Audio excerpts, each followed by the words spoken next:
नमस्कार मंडळी, स्वागत आहे तुमचं आपल्या आजच्या साफसफाईच्या पॉडकास्टमध्ये. मी संध्या तुम्हा सर्वांचं पुन्हा एकदा मनापासून स्वागत करते. चला तर मग सुरू करूया. आजचा आपला विषय असणार आहे युरोपियन मातोश्री बोंबल. तर बोंबलने रिसेंटली शिवरात्रीच्या व्लॉगमध्ये असं ती म्हणाली, ती तिच्या आईने दिलेली शिकवण गिरवत होती, रिव्हिजन करत होती. तर बोलता बोलता ती असं बोलून गेली की तिच्या आईने तिला घरातल्या कामाची सवय खूप लवकर लावली. ठीक आहे बोंबल मॅडम, वी ॲक्सेप्ट, आम्हाला दिसतंय ते तुमच्या आईने तुम्हाला घरातल्या कामाची सवय खूप लवकर लावली, पण तुमच्या आईने तुम्हाला खरं बोलण्याची सवय नाही लावली वाटतं. आणि काय तर म्हणे लग्नानंतर आयुष्य रिलॅक्स नाही आहे असं बोलता. मग आता काय तुम्ही रोज 25-30 एकर शेतामध्ये रोज नांगर मारायला जाता का? सतत बाहेर जाणं, पाहिजे तसं करणं, पाहिजे तसं राहणं, पाहिजे तसं खाणं पिणं, पाहिजे तसं घालणं, पाहिजे तसं फिरणं, सगळं मनासारखं आहे, तरी पण ह्या म्हणतात यांचं लाईफ रिलॅक्सच नाही आहे. उगाचच ते सिंपतीसाठी ना सासर आपलं किती वाईट आहे, सासूला सासरच्या लोकांना उगाचच बदनाम करायचं आणि खोटं बोलून हे असं सिंपती गेन करायचं. मला तर ना असं वाटतं तुमच्या ह्याच मेहनतीला बघून ना, खोट्या बोलण्याच्या मेहनतीला इम्प्रेस होऊन लवकरच तुमचे इंटरव्ह्यूज आम्हाला बघायला मिळतील. ते युरोपमधल्या चॅनल्सवरती नाही, भारतातल्या चॅनलवरती, जे तुमच्यासारख्या खोटारड्या इन्फ्लुएन्सर लोकांना इन्फ्लुएन्स करतात. शेवटी ते म्हणतात ना, डुबत्याला काडीचा सहारा, तेच. आणि मंडळी, ह्यांच्या दुसऱ्या दिवशीच्या व्लॉगमध्ये किंवा त्याच्या आधीच्या व्लॉगमध्ये डोसा प्रीमिक्सची रेसिपी दाखवली होती, तुम्ही पाहिलीच असेल. आणि दुसऱ्या तिसऱ्या दिवशीच्या व्लॉगमध्ये ह्या मॅडमनी डोसा बनवण्यासाठी पीठ भिजवू घातलं होतं. काय हो मग, काय झालं बोंबल मॅडम त्या डोसा प्रेमिक रेसिपीचं? तुम्ही जास्तीचं बनवून ठेवलं होतं ना. किती ते खोटं बोलायचं, किती ती हिपोक्रेसी. म्हणून मी तुम्हाला सारखं म्हणते की तुमच्या आईने तुम्हाला खरं बोलायला नाही शिकवलं का? किती ते खोटं बोलायचं उगाच कॉन्टेंटसाठी. पण मंडळी, ह्या बोंबल मॅडम किती पण खोटं बोलू देत, पण त्यांची मोठी मुलगी ना खूप गरीब आहे. बिचारी कळत नकळत सगळं खरं बोलून जाते, ते पण ऑन कॅमेरा. आणि बोंबल मॅडमचा पचका होतं, तरी ह्या बोंबलीला अक्कल येत नाही. ह्या बोंबलसोबत राहून ना ते बिचारे बनोजराव पण बोंबलसारखाच त्रास होते असं वाटायला लागलं. त्यांना पण त्यासारखा त्रास व्हायला लागला आहे. त्यांना परदेशात राहायला, शो ऑफ करायला येतो, पण ह्यांना मेन्स डे पण नसतो की नाही हे पण नाही माहिती. तुमच्या आयुष्यात पण एक मेन आहे बोंबल मॅडम, जो की एक फादर आहे, हजबंड आहे, आणि मेन म्हणजे तुमचा कॅमेरा पर्सन आहे, कॅमेरा होल्डर आहे, कॅमेरामॅन आहे. हे कसं काही तुम्हाला लक्षात राहत नाही? तर निदान त्या कॅमेरामॅनसाठी तरी ॲटलिस्ट तो डे लक्षात ठेवा.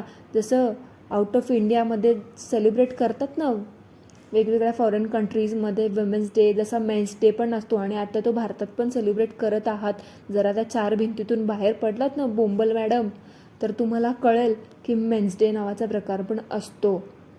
थोडंसं लक्ष द्या त्या बनोजरावांकडे, दिलं तर जरा बरं होईल.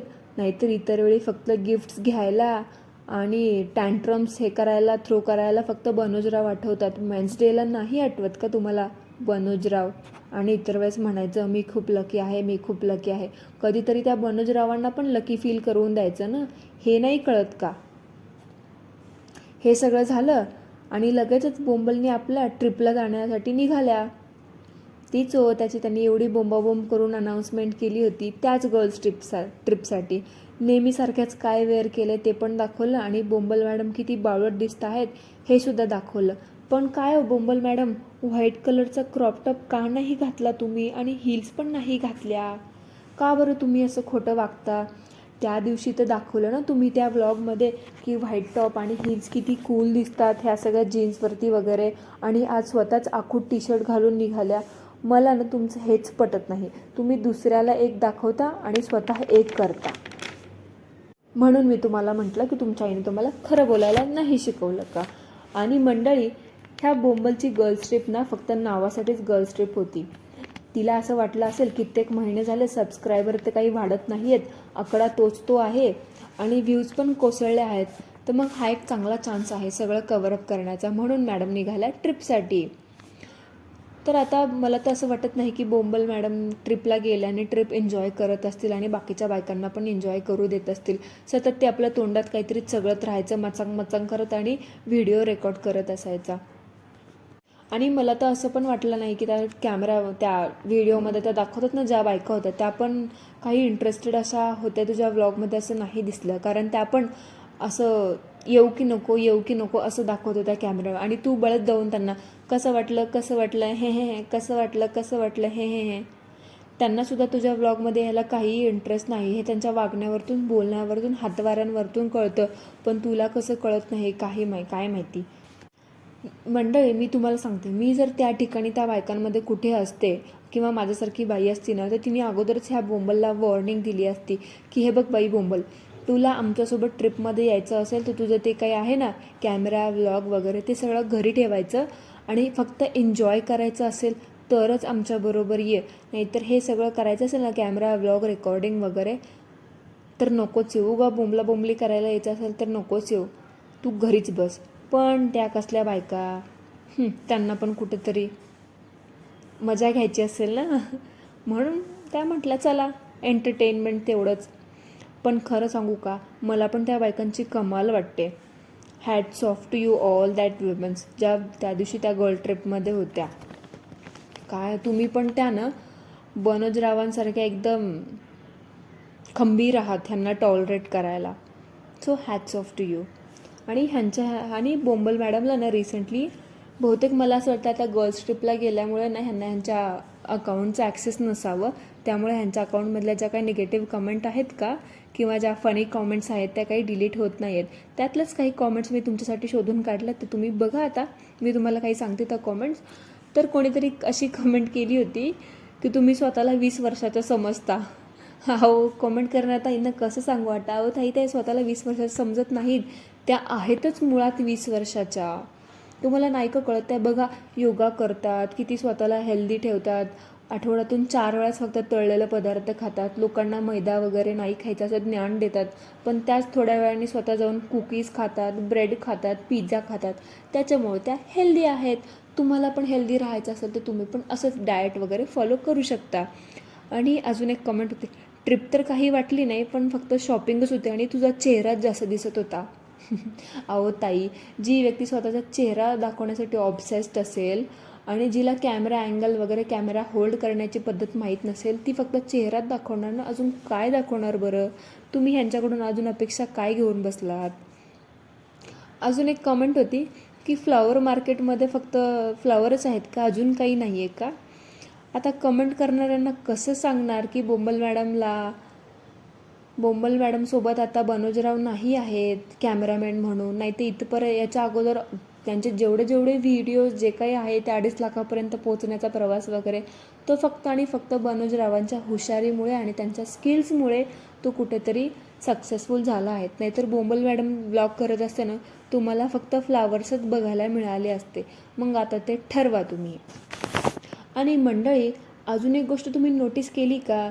बोंबलने ह्यावेळी तोंडापेक्षा मोठा गॉगल नाही लावला, नवीन गॉगल घेऊन गेली एक छोटा, चेहऱ्याला सूट होईल असा. हे कसं काय ऐकलं तो बोंबल आमचं तुम्ही? नाही तर त्या दिवशी बोंबाबोंब करत होत्या ना तुम्ही, आम्ही वाईट बोलतो, हिपोक्रेट आहोत आम्ही चुकीचं बोलतो, आम्ही तुम्हाला काहीही वाटेल ते बोलतो, तोंडाला येईल ते बोलतो, तुम्ही आमच्यावरती FIR फाईल केली, कॉमेंट करणाऱ्यांवरती, व्हिडिओ करणाऱ्यांवरती, आणि आज त्याच लोकांचं ऐकून तुम्ही गॉगल चेंज केलेत. इथे हिपोक्रेट कोण आहे, तुम्ही की आम्ही? आणि बोंबल ते पहिले एकवचन अनेकवचन ते अपॉस्टपी एस वगैरे हा प्रकार असतो ना इंग्लिश मराठीमध्ये, ते प्लीज थोडं शिकून घ्या. ते फ्लावर मार्केट्स असं नसतं, ते फ्लावर मार्केट आहे ते. आणि फ्लावर मार्केटमध्ये ना सगळ्या प्रकारची फुलं बिया मिळतात हे आम्हाला माहिती आहे. सो 4 वेळा तेच इलॅबरेट करून उगाचच सांगत जाऊ नकोस. सो थोडंसं बेसिक नॉलेज गेन करा आणि मग या सोशल मीडियावर, जेणेकरून तुम्ही ट्रोल नाही होणार. हे तुमचं असं सतत एक्स्ट्राचं इलॅबरेशन करायची सवय आहे ना, त्याच्यामुळे तुम्हाला विटॅमिन D वगैरेची कमतरता, थकवा, स्ट्रेस, मूड स्विंग्स होतात. सो एक्स्ट्राचं बरळणं बंद केलं ना तर थोडाफार फरक पडेल असं मला वाटतं. आणि वन मोर थिंग, तुम्हाला खूप भारी वाटतंय, मस्त वाटतंय, वाटतच असेल, पण तुमच्यासोबत ज्या मैत्रिणी ज्या तुमच्या आहेत ना त्यांना पण नक्की विचारा की त्यांना काय आणि कसं वाटलं ते. कॅमेरासमोर नाही हो, तोंडावर तर कोणीही चांगलंच बोलतं, मागे ऑफ कॅमेरा विचारा. म्हणजे काय, तुम्हाला आता काही बोलला ना तर तुमचा पचका नाही होणार नेहमीसारखा, मग तुम्ही त्याच्यामध्ये थोडाफार बदल करू शकता ना. सो एवढंच होतं आजच्यासाठी. दॅट्स इट फॉर टुडे मंडळी.